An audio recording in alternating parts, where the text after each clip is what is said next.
berlaku. Yang tadi di awal yang saya silang ya, itu adalah salah satu syarat dan ketentuan sehingga kita bisa mendapatkan manfaat dari puasa ini. Nah sekarang ini yang paling penting ya, karena tadi kan sudah 2 kali ya, katanya 2 kali 30 minimal yang ada di sini ya. Bagaimana untuk lansia dan punya penyakit kronis? Sinten yang di sini ada darah tinggi? Sakit gula? Gula enggak? Gulanya Diabetes? Gula ya, diabetes tadi ada ya. Kemudian ada yang jantung? Gagal ginjal? Oh darah muda? Oh darah muda. Nah ini yang harus panjenengan semua perhatikan ya ketika akan berpuasa. Bagaimana seharusnya? Yang pertama harus dilakukan adalah wajib konsultasi. Siapa yang sudah berkonsultasi dengan dokter? Besok beberapa hari lagi ini saya boleh puasa bukan dokter? Nah, seharusnya segini, harus konsultasi sehingga layak puasa atau tidak. Karena tidak semua yang tadi memiliki penyakit-penyakit kronis itu diperbolehkan untuk berpuasa. Nanti akan kita lihat siapa saja ya. Kemudian yang kedua, kenapa harus berkonsultasi? Karena harus menyesuaikan dosis obatnya. Ada yang 3 kali kan, biasanya obat diminum. Kalau puasa kan tidak mungkin. Bagaimana ceritanya? Boleh nggak jadi 2 kali? Tapi ini yang harus diperhatikan adalah jangan mengubah sendiri dosis obat. Aku 5 tahun ngombe obat iki, aku ngerti, kenal obat iki. Biasa nek perlu sudah jadi loro, nek perlu kan bisa, enggak boleh ya, karena ada hitungannya. Ketika obat itu dosisnya sudah diperhitungkan, seharusnya itu yang harus dipenuhi. Kalau diubah-ubah sendiri, akhirnya nanti tidak bisa bermanfaat obatnya. Yang kedua, jadi tujuannya untuk konsultasi 1, untuk menilai layak atau tidak berpuasa. Kemudian yang kedua, untuk menyesuaikan dosis obat. Ini masih ada waktu beberapa hari, monggo nanti bisa tindak ke FKPP-nya atau ke Hermina untuk konsultasi layak atau tidak puasa dan juga penyesuaian obat.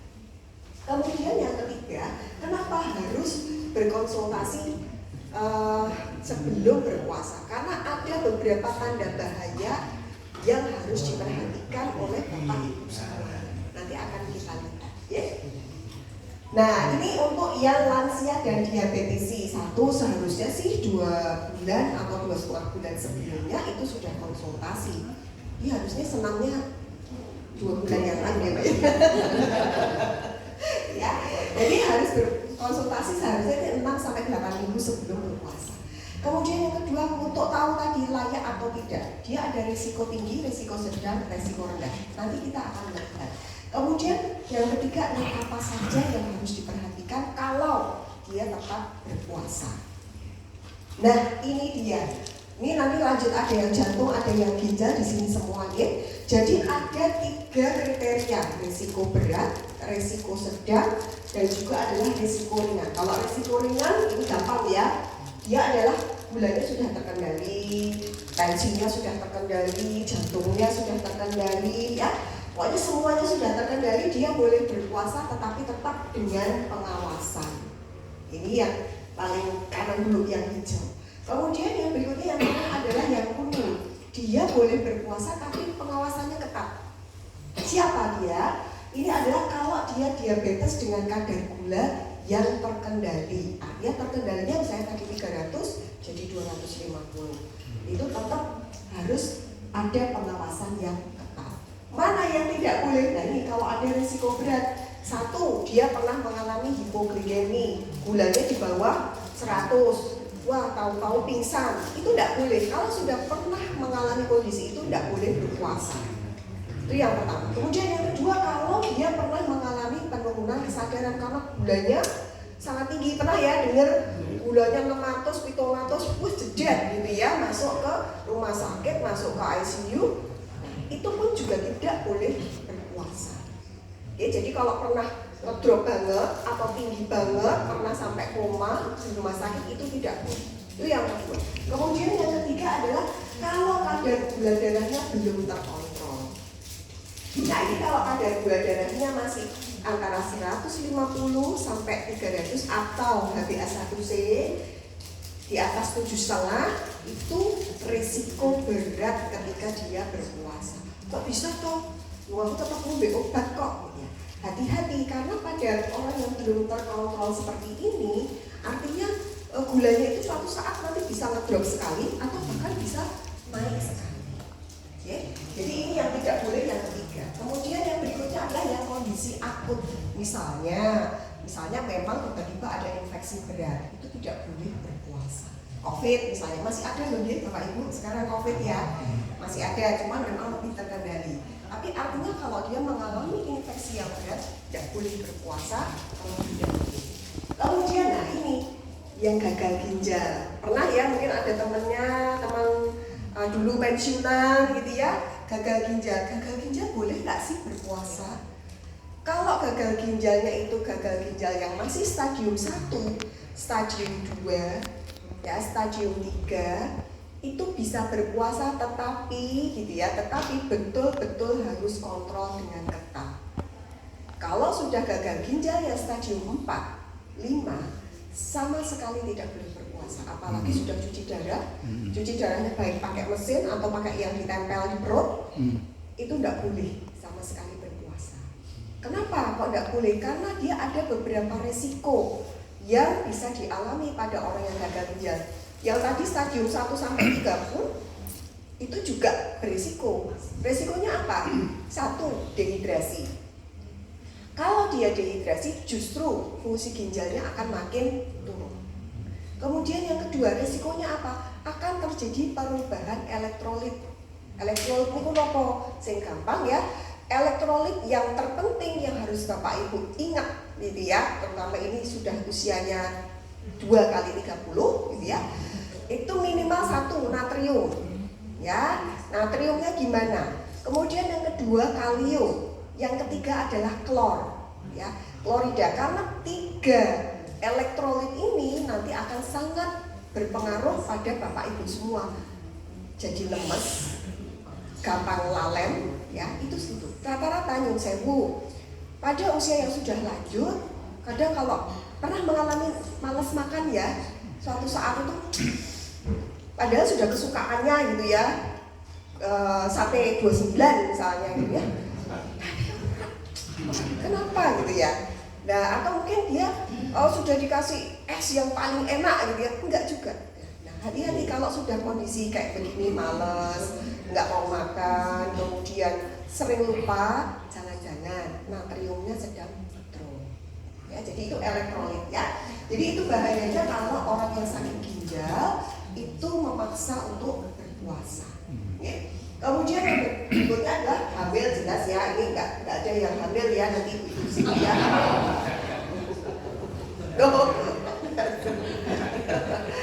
Ya, terus usia lanjut. Nah, usia lanjut ini juga harus diwaspadai. Kenapa?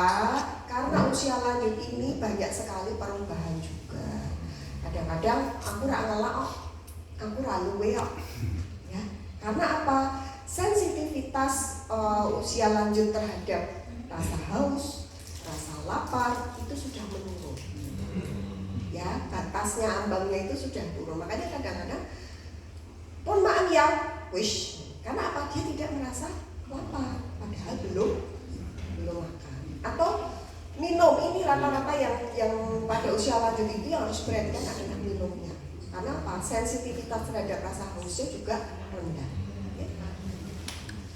Ini ya, nah ini kalau yang sakit diabetes dan dia harus paling tidak pengawasan ketat, ini ya kapan harus cek gulanya. Ada rintit ya, aduh kok repot ya gitu ya, sebelum sahur ya, kemudian pagi jam 9, jam 10, karena ini apa sudah 4 jam ya lewat dari waktu makannya, tengah hari ya. Kalau saya ya, kalau agak repot yang utama paling tidak adalah sebelum sahur, tengah hari, sama sore hari, dan juga adalah ini 2 jam setelah berbuka puasa. Paling tidak itu. Jadi ada 1, 2, ya, 3, 4. Ya, itu bisa dilakukan untuk cek gula. Kalau untuk yang usia lanjut, saya sarankan kalau punya ya, mungkin bisa ngecek di sini ya, tengah hari. Ya, terutama nanti kalau ada beberapa keluhan. Ya. Nah, ini yang harus diperhatikan. Kapan segera berbuka puasa? Ini satu, kalau kadar gulanya kurang dari 70. Kalau kurang dari 70, nanti materinya bisa diaturkan. Ya, boleh nanti di-share ya.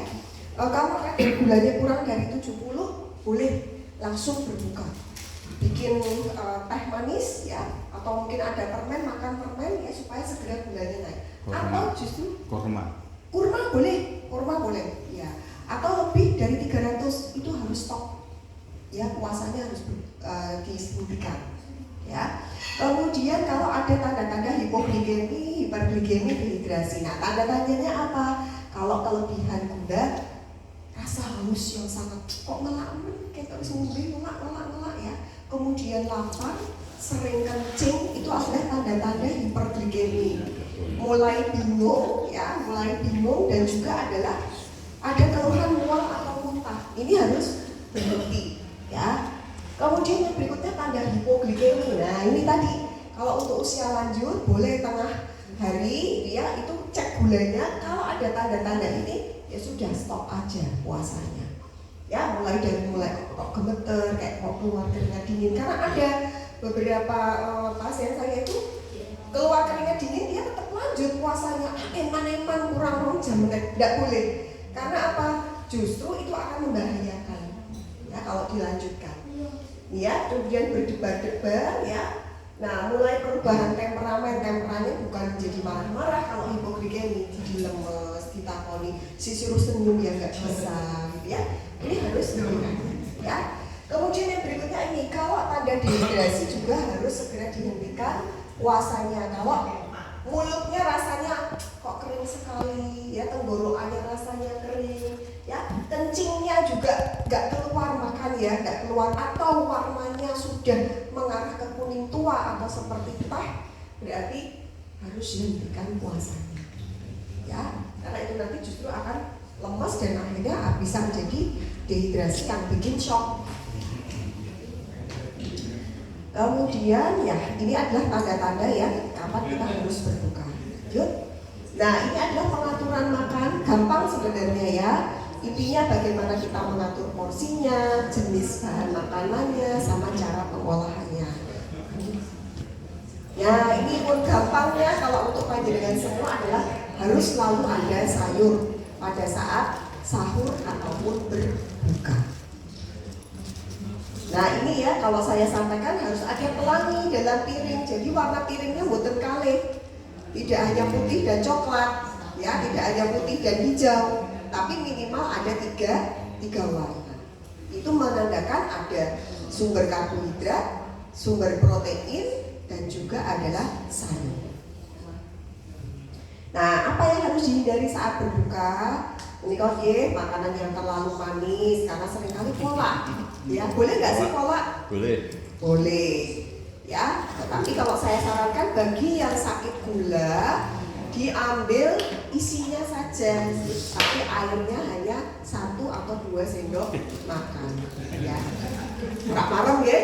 Oh, kan sudah pernah ngerasain kolak yang enak. Jadi ini saatnya prihatin. Kemudian terlalu asin itu juga nanti bikin haus ya. Kemudian makanan yang terlalu berlemak. Nah, pada orang yang punya sakit mah, sinten yang di sini ada sakit mah? Mama. Oh iya. Pak Sarwo ada. Sarwo. Ya, kalau yang punya sakit mah atau GERD, ini kok pantangan ya. Jadi kalau pas berbuka jangan makan yang terlalu berlemak. Misalnya nopo sing gampang goan ya. Saya tidak tengah-tengahnya loh ya, panjenengan loh ya, jadi goan ya. Itu ampun, karena justru ini nanti akan tadi yang asam lambungnya sudah mulai turun, terus dipaksa dia untuk produksi banyak. Karena lemak itu merupakan bahan makanan yang pengolahannya paling lama dan paling berat di lambung.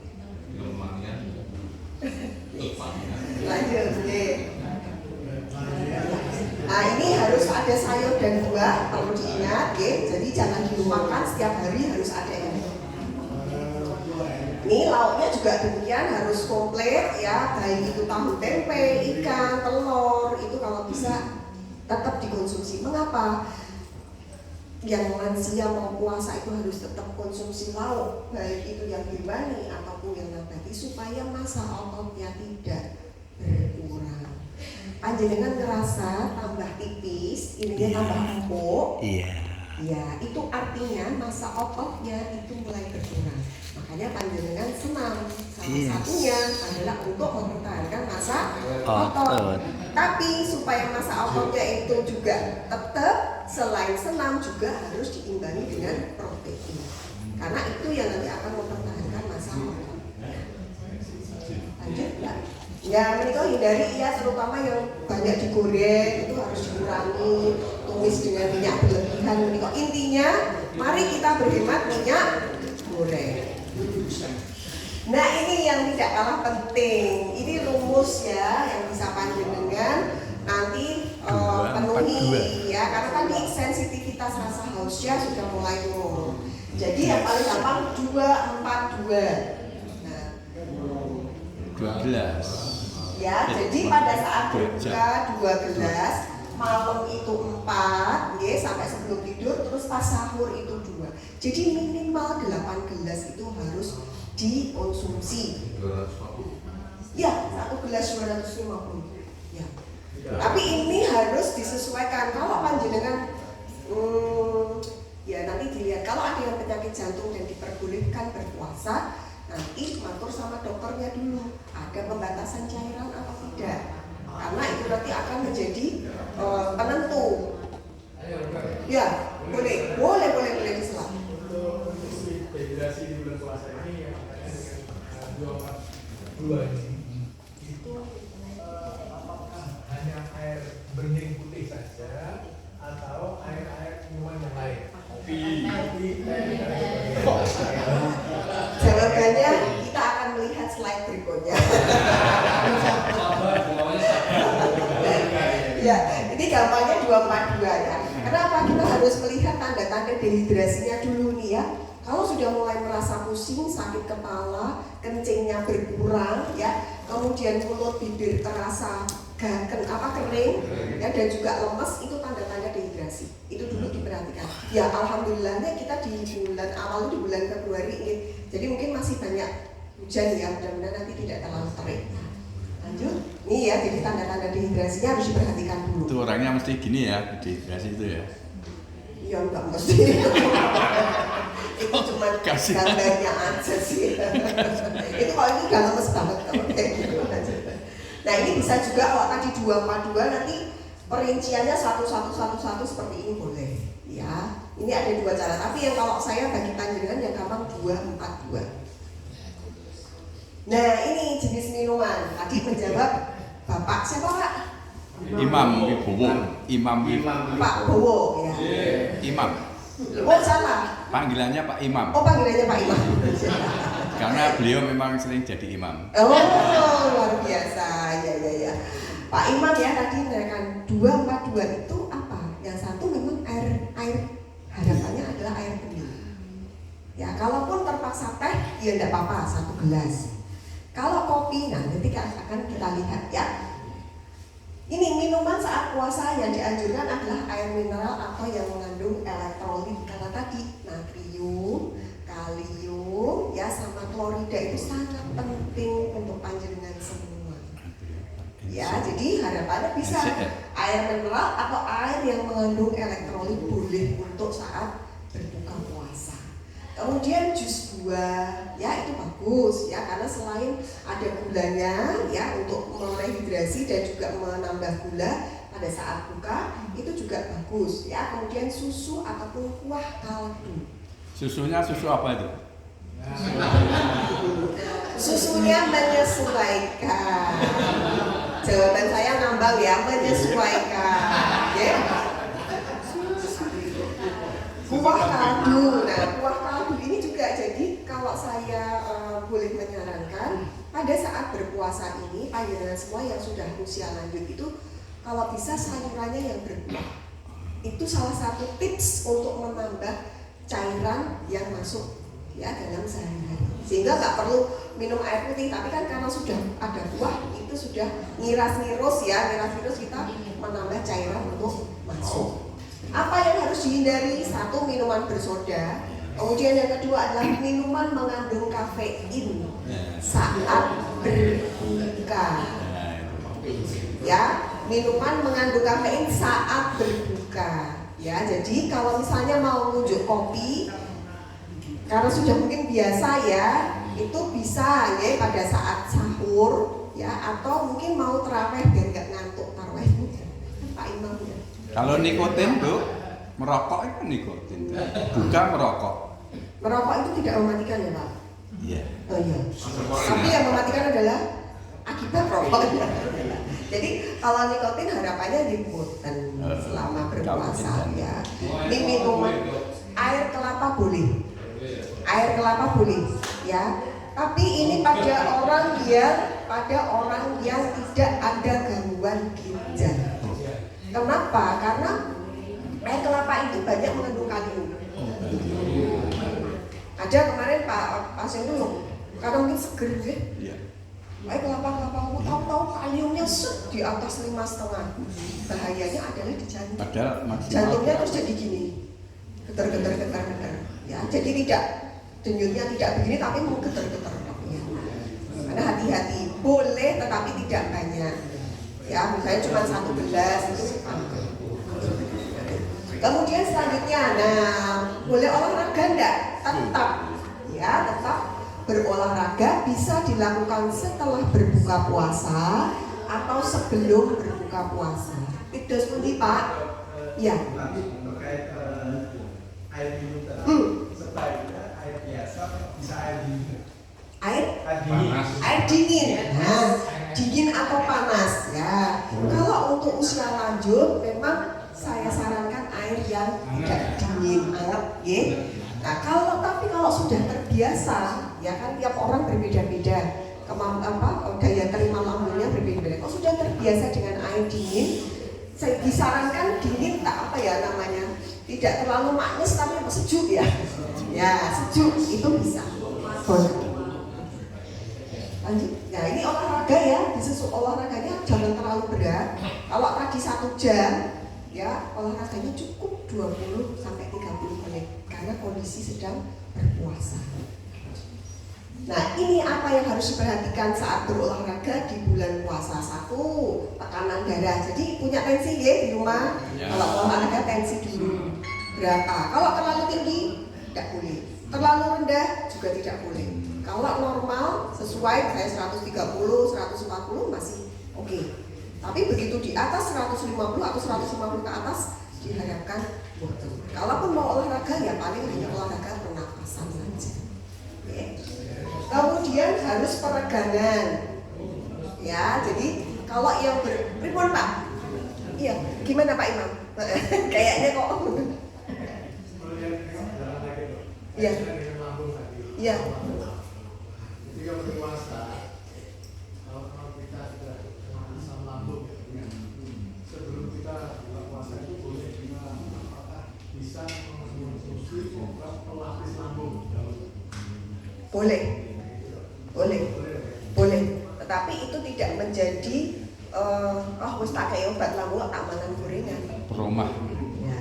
Romah boleh, Milanta boleh, ya, ada super alfat, kan dapat boleh, tetapi bukan untuk justifikasi ini aku bagi untuk makan gorengan akeh, boten, karena nanti sama aja tetap akhirnya kerja lambungnya berat, karena itu baru pertama berbuka puasa, boleh sebelum berbuka muncul, maaf.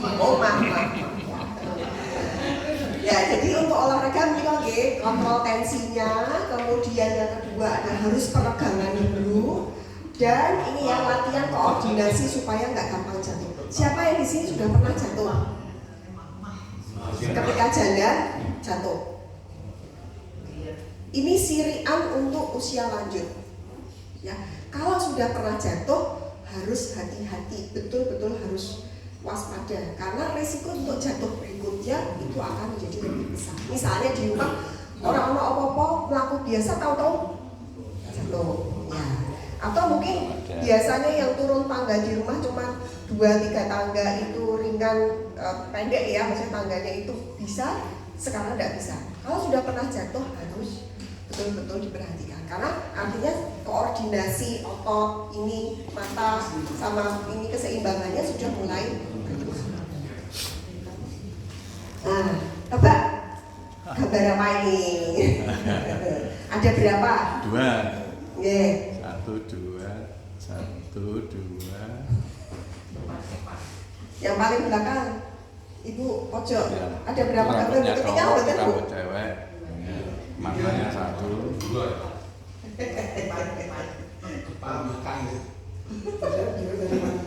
Alhamdulillah, semuanya masih sehat. konsentrasi. Tepuk tangan untuk kita semua. Terima kasih sebelumnya.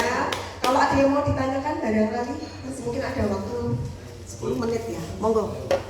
Tanda-tanda orang ada gangguan ginjal kok.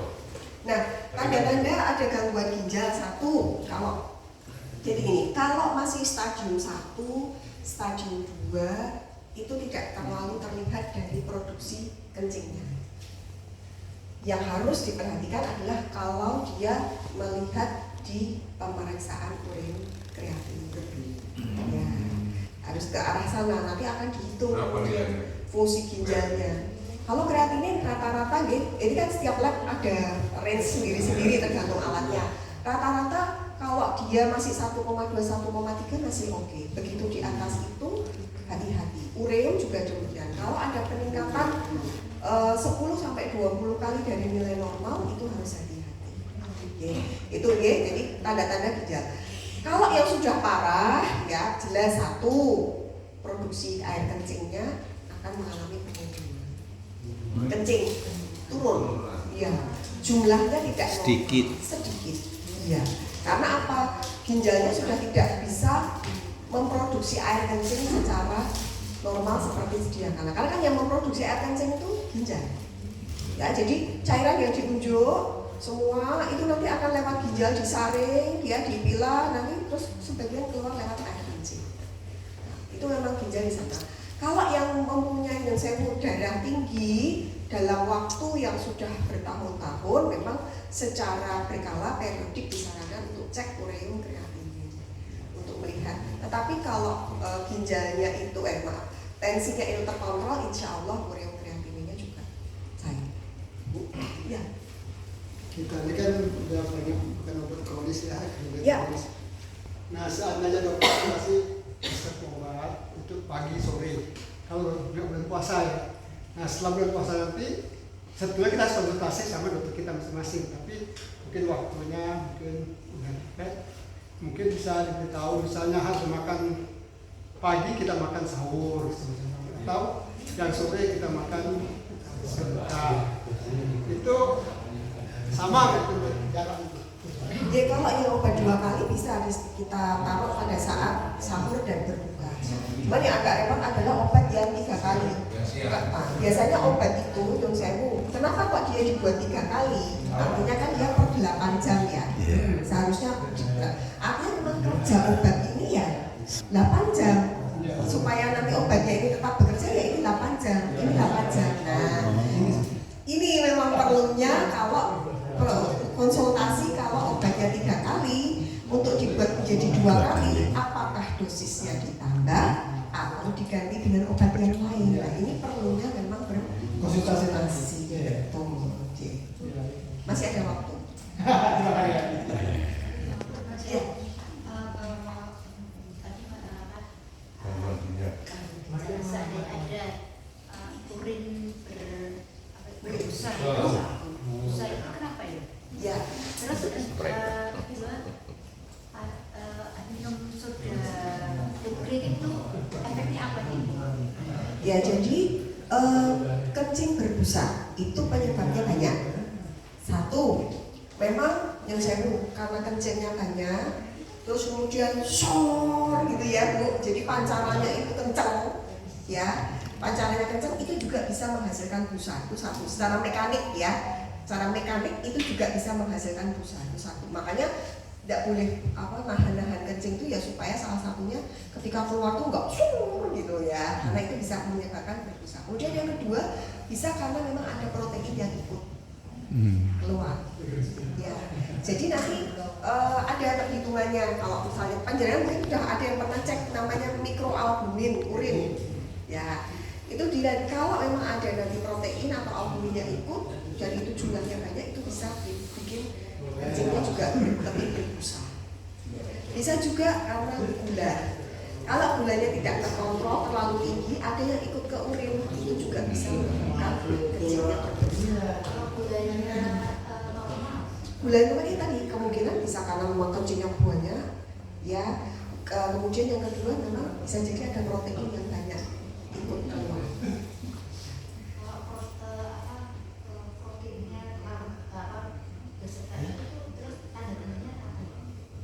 Ini tandanya harus dilihat, dicek di urin, dicek di urinnya, dicek di pemeriksaan urin rutinnya, di pemeriksaan di urin rutinnya dilihat proteinnya berapa. Kalau memang tinggi harus dilihat lagi bagaimana fungsi ginjalnya.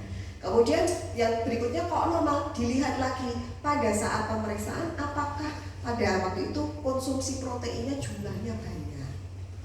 Karena batas manusia itu ada, jadi konsumsi protein lauk itu juga nggak boleh banyak-banyak. Secara teori itu ada 2 gram per kilogram berat badan itu maksimal yang bisa diolah oleh ginjal kita. Jadi perlu konsultasi. Saya punya ada pasien seperti itu juga. Kok berbuih terus, kemudian setelah diatur konsumsi proteinnya, kemudian dipilih protein yang asam uratnya tidak terlalu tinggi, ternyata bisa berkurang dan minumnya juga harus gitu ya Bu. Nah, minuman bersoda itu memang tidak dianjurkan karena di soda itu nanti yang saya kalau ada salah ada kalsiumnya. Nah, CaCO3 karbonasi. Ya, biasanya soda itu ada karbonasinya. Nah, ini yang tidak terlalu baik untuk dikonsumsi dalam jumlah banyak dan waktu yang lama. Itu nanti yang bisa menyebabkan gangguan pada ginjal. Makanya kalau ada yang sakit ginjal biasanya nanti akan dapat obat, salah satunya itu adalah untuk menetralkan ini tadi kalsium dan karbonat. Big Nut biasanya yang dapatnya itu. Yang Bu yang bisa saja. Baik Bu. Yang baik ini. Bismillahirrahmanirrahim. Assalamualaikum warahmatullahi wabarakatuh. Ibu, saya ingin tanya, untuk lansia seperti kita ini, apalagi yang sudah mulai hampir 75 ya Bu, itu mana yang lebih baik, tenaga dari karbohidrat atau dari protein lemak? Jadi kalau saya kan harus menghindari karbohidrat yang tinggi karena karbohidrat itu makanan dari cancer ya. Jadi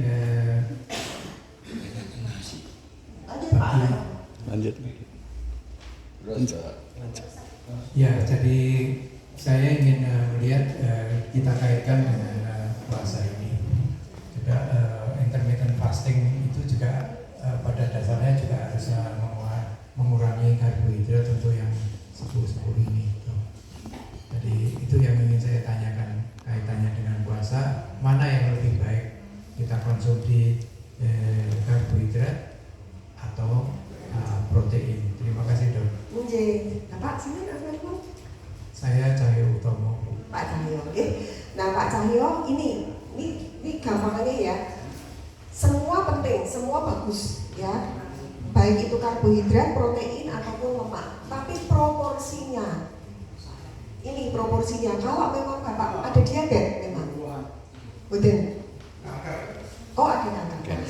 Kalau ada cancer bisa pakai ini tetap Pak. Jadi proporsi sayur lebih banyak dibandingkan dengan ini karbohidrat cuma 1/4 kalau di piring ya. Misalnya 1 piring.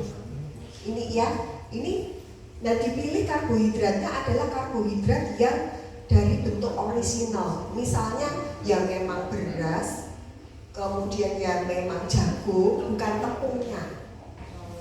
Ya, jadi pada yang cancer itu pengobatan kemo atau radiasi. Nah, itu memang sebenarnya ada pengaturan tersendiri kalau untuk yang cancer. tetap bisa kita menggunakan karbohidrat karena itu memang salah satu sumber energi yang bisa lebih cepat didapatkan, tapi memang proporsinya ini nggak banyak Pak memang ya, jadi cuma seperempat dan tetap harus ada lauk karena apa? Untuk mempertahankan massa otot. Jadi pada orang cancer itu sebelum pengobatan ya, maksudnya dengan cancernya itu sendiri, dia itu akan membongkar otot itu lebih cepat. Ya mungkin agak kurus ya, makanya lama-lama yang cancer itu kurus karena ototnya dibongkar ya oleh si sel kankernya itu. Lemaknya juga demikian. Jadi pada yang cancer memang tetap disarankan seperti ini dengan proporsi sayur dan buah ya, sayur. Ya, terutama radiasi kan setiap hari ya. Nah itu juga harus diperhatikan untuk darah. Nanti ada jenis-jenis sendiri Pak kalau sedang kemo sama radiasi, itu namanya diet neutropenia. Nah nanti coba sendiri boleh. Ya mungkin satu lagi ya. Assalamualaikum. Waalaikumsalam. Mau tanya dok, untuk sahur itu sebaiknya menunya apa nih? Selain nasi, karena alhamdulillah saya itu puasanya tiap hari, jadi udah 9 tahun. Jadi biar nggak tambah kurus gitu loh. Kayaknya tiap tahun kayak turun. Untuk malamnya itu. Karena kalau nasi enggak, kalau tiap hari kan enggak ini, kecuali Ramadan malah sahurnya ada nasi karena ada anak. Tapi kalau yang untuk biasa harian itu kan saya sendiri, jadi malam tuh ya. Yang sekarang sih saya kalau telur 2 sama kurma 1, minum anti, kadang susu dipen, kalau enggak telur 1 sama pisang. Cuman itu. Tapi ya itu kok terus kayaknya kurus. Kalau enggak tambah kurus kan malu. Jadi kalau karbohidrat itu penting juga ya Ibu. Ya, jadi misalnya kalau untuk usia lanjut kita tetap harus memperhitungkan untuk karbohidratnya. Kalau Ibu sehari-hari tidak bisa pakai nasi, cari penggantinya. Satu, bisa pakai kue kepon, itu juga sumber karbohidrat. Oke, bisa Ibu pakai pisang, itu ada gulanya. Karena di situ sumber karbohidrat juga. Bisa misalnya Ibu mau ya gampang ya, mau roti tawar gandum, bisa untuk sahur. Jadi kalau cuma saya kalau tadi kurma 1, kemudian telur 2, sama apa tadi? Pisang 1. Nah ini harusnya kurmanya ditambah. Kurmanya 3. Rasanya enak ya. Oh, ini apa sih? Misalnya mau pakai menu itu kurmanya 3, minimal 3. Nah, nanti ngata caranya. Di blender bisa, di blender bisa apa dipotong kecil-kecil, dijadikan satu sama pisangnya. Malam itu waktunya kan gini kok. Malam itu kayaknya begini aja. Iya. Kalau seperti itu, Ibu bisa menunjuk susu, misalnya Entrasol, saya ini bermerek ya, yang gampang soalnya ya. Beer brand boleh, beer brand, cuman kalau beer brand kalorinya kurang Bu. Kalau untuk yang 1 kaleng itu, kalau untuk Ibu, untuk modal ini ya puasa 1 hari itu masih kurang. Nanti bisa kalau itu Entrasol 1 servingnya itu sudah cukup sekitar karena kalorinya 250. Kalau beer brand nggak nyampe. Boleh nanti digantos pakai Entrasol itu supaya Ibu nggak tambah kurus. Terus berbuka puasanya juga demikian. Kalau nggak puasa sih biasa makan. Ya. Cuma biasa makan sekarang kalau ini harus lebih, harus bisa lebih soalnya untuk besoknya. Betul. Iya. Bisa ditambahin dengan susu karena susu itu satu mudah. Kemudian yang kedua secara kandungan kalorinya itu juga padat. Terutama susu-susu yang khusus kayak misalnya tadi Entrasol ya, Entrasol Platinum atau ini pakai nanti Entramix itu 1 gelas itu setara jadi 1 cc 1 kalori. Tapi kalau susu-susu biasa itu 1 cc itu 0,6 sampai 0,7 kalori. Jadi nggak nyampe. Oke.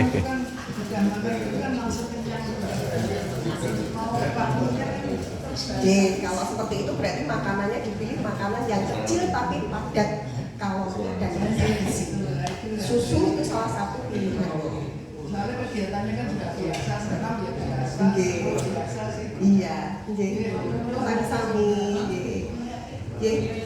Mungkin itu nggih Bapak Ibu, terima kasih atas kesempatan berbagi pada pagi hari ini, mudah-mudahan bermanfaat. Amin. Bapak Ibu semua sehat selalu, selamat menjalankan ibadah puasa bagi yang layak berpuasa, dan mudah-mudahan tetap sehat semua. Amin. Assalamualaikum warahmatullahi wabarakatuh. Waalaikumsalam. Bu, pindah sini.